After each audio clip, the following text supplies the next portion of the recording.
Covid महामारी के दौरान जब मरीजों को ऑक्सीजन की कमी और वेंटिलेटर की ज़रूरत पड़ी थी, तो वो तस्वीरें सभी ने देखी थी। उस समय सिर्फ़ और सिर्फ़ वेंटिलेटर की ज़रूरत होती थी और विदेशों से वेंटिलेटर है वो मँगवाए गए थे। लेकिन अब पीजीआई चंडीगढ़ ने खुद लो कॉस्ट में स्वदेशी वेंटिलेटर है वो तैयार किए हैं। सबसे पहले आपको तस्वीरें मैं दिखा दूँ। ये वो वेंटिलेटर है, true oxy HF NC device इसका नाम रखा गया है, जो कम कीमत में वेंटिलेटर से पहले जो मरीजों को ऑक्सीजन की जरूरत होती है, यानी वेंटिलेटर तक पहुंचने से पहले ही अगर उसे ये ऑक्सीजन दी जाए तो मरीजों को काफी हद तक उसका फायदा होगा। कैसे ये काम करता है और कैसे ये मरीजों के लिए उपयोगी है, ज्यादा बात करने के लिए इस वक्त हमारे साथ पीजीआई के एनेस्थीसिया डिपार्टमेंट के former HOD doctor GD Puri ji हैं, उनसे बात कर लेते हैं। पुरी जी, खास तौर पर अगर हम बात करें कोविड के दौरान, जिस तरह से महामारी के दौरान लोगों को वेंटिलेटर की ज़रूरत पड़ी थी, कब यह आइडिया आया है कि इस तरह के एक लो कॉस्ट वेंटिलेटर की ज़रूरत कैसे काम करता है? देखिए, उस समय हालात ये था कि ये नहीं थे 5 मरीज, 10 मरीज, 100 मरीज, हज़ारों के संख्या में मरीज आते थे हॉस्पिटल्स में और हर एक को ऑक्सीजन की ज़रूरत होती थी। कुछ को तो सिंपल नेज़ल कैनुला लगा के ऑक्सीजन 1, 2, 4 लीटर दे देते थे तो काम बन जाता था। मोस्टली उनको एयर हंगर होती थी, जो सीरियस सिक होते थे। उनको या तो वेंटिलेटर लगाने की ज़रूरत पड़ती थी या कोई ऐसी मशीन हो जिससे ऑक्सीजन बड़ी हाई फ्लो में दी जा सके ताकि वो उसकी डिमांड को पूरी कर सके। तो ये हाई फ्लो नेज़ल कैनुले जो थे, पहले डिवाइसेस जो मिलती थी वो बाहर बनती थी और काफ़ी कम मात्रा में बनती थी। जब इसकी डिमांड सब जगह बढ़ी तो हिंदुस्तान में काफ़ी कमी हो गई। तो उस समय हमने सोचा कि क्यों ना हम ये चीज़ हिंदुस्तान में खुद बनाएं। तो देन हमने एक लोकल कंपनी जो मेडिकल डिवाइस बनाती थी उनके साथ मिलके ये आइडिया दिया और इसको बनाया। और ये standard high flow nasal therapy device से बेटर है, क्योंकि इसमें नॉट ओनली ऑक्सीजन और की मात्रा डिपिक्ट होती है कि कितनी दे रहे हैं, कितना फ्लो दे रहे हैं, पर इससे हम कार्बन डाइऑक्साइड की मात्रा जो नाक से पेशेंट के मुंह से निकल रही है उसको भी मेजर कर सकते हैं और इसको ऑटोमेटिक ऑक्सीजन कंट्रोल भी कर सकते हैं। तो ये काफ़ी एडवांस डिवाइस है और इससे जैसे आपने पहले बताया कि वेंटिलेटर की ज़रूरत से काफ़ी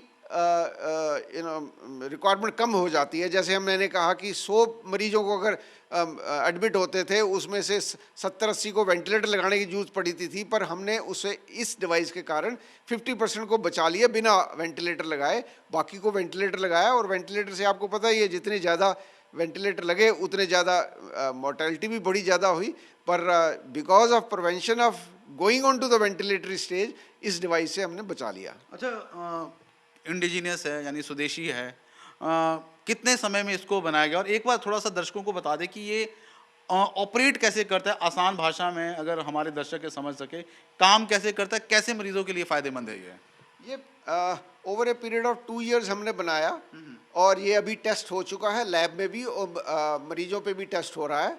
और इसमें ऑक्सीजन और एयर की को कंबाइन किया जाता है। 2 तरीके की डिवाइस बनाई है, एक तो हवा की ऑक्सीजन को लेके हवा की एयर को लेके कंप्रेस करके और ऑक्सीजन मिक्स किया जाता है। दूसरा है कंप्रेस्ड एयर आती है जो पाइपलाइन से, उसको मिक्स करके इसमें दिया जाता है। वंस ऑक्सीजन और एयर चल जाती है इसमें, उसका परसेंटेज हम कंट्रोल कर लेते हैं।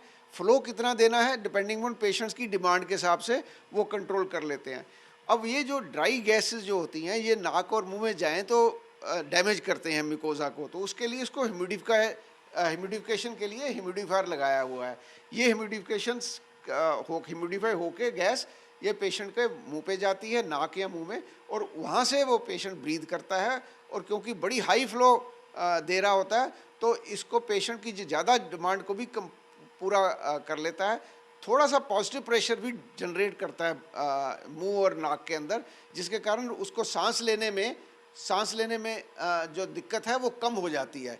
ये सिर्फ कोविड या ऑक्सीजन की कमी वाले मरीजों में नहीं, बट हम इसको अब अनेस्थीसिया के शुरू में अनेस्थीसिया देने के टाइम भी इसकी इस्तेमाल होती है। कई बार सेडेशन देते हैं, जैसे एंडोस्कोपियाँ करते हैं गैस्ट्रोस्कोपी, ब्रोंकोस्कोपी, तो उसके दौरान जब ऑक्सीजन देनी होती है तो इस डिवाइस से हम देते हैं, और ये बेटर है than what traditional oxygen therapy devices were available earlier. अच्छा, एक और सवाल, आपने कहा कि जो विदेशी जो हम लेकर आते थे पहले मशीन, उनके लिए ऑटो सेट करना पड़ता था, लेकिन ये ऑटोमेटिक है, तो आपको उस ऑटोमेटिक होने से कितना फ़ायदा रहता है? यानी बार बार आपको वहाँ पे जाके चेक नहीं करना पड़ता है, ऑटोमेटिकली तमाम चीज़ें हैं, यानी जो एयर की सैचुरेशन है, तमाम तरह की जो चीज़ें हैं वो इजीली इसके अंदर हो जाती है। जी, ऐसे है कि अदरवाइज किसी डॉक्टर या पैरामेडिकल स्टाफ को कांस्टेंट निगरानी रखनी पड़ती है कि अगर सैचुरेशन उसकी 95 से कम हो जाए तो ऑक्सीजन बढ़ा दो।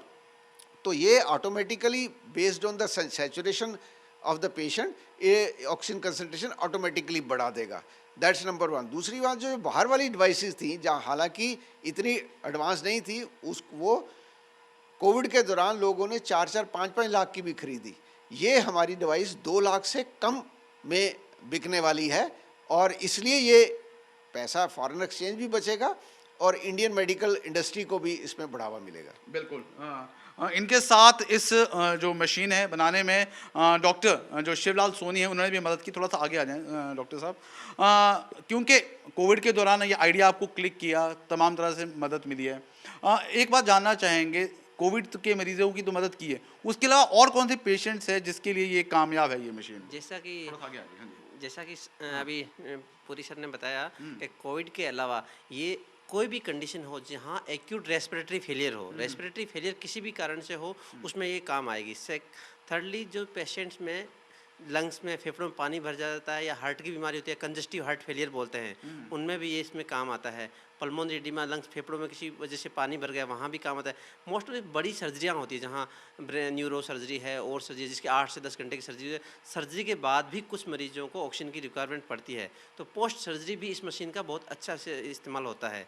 एक सर ने बताया कि प्री इंडक्शन, जैसे सर्जरी से पहले भी, जैसे एंडोस्कोपी है, कैस्ट्रोस्कोपी है, आजकल MRI हो रही है, बच्चों के डेंटल सिडेशन है और प्रोसीजर होता है, वहाँ भी इसको यूज़ किया जाता है। जो बहुत मोटे पेशेंट होते हैं, जैसे ओबेसिटी ज़्यादा होते हैं, उनको ऑब्स्ट्रक्टिव स्लीप एपनिया होता है, उसमें भी इस मशीन का रोल है, उसमें भी इसका किया जा सकता है। अरे डॉक्टर सोनी साहब, एक और बात जानना चाहें, क्योंकि ये मशीन बहुत पोर्टेबल है, क्या जिस तरह से बेड्स की कमी है, क्या इस मशीन को हम घर में भी पेशेंट्स को यूज़ करने के लिए बिल्कुल। ले जाया जा सकता है? बिल्कुल, इस मशीन को, पोर्टेबल मशीन है, इसको घर में भी यूज़ किया जा सकता है। इसमें सिर्फ और सिर्फ एक ऑक्सीजन सिलेंडर की ज़रूरत पड़ती है।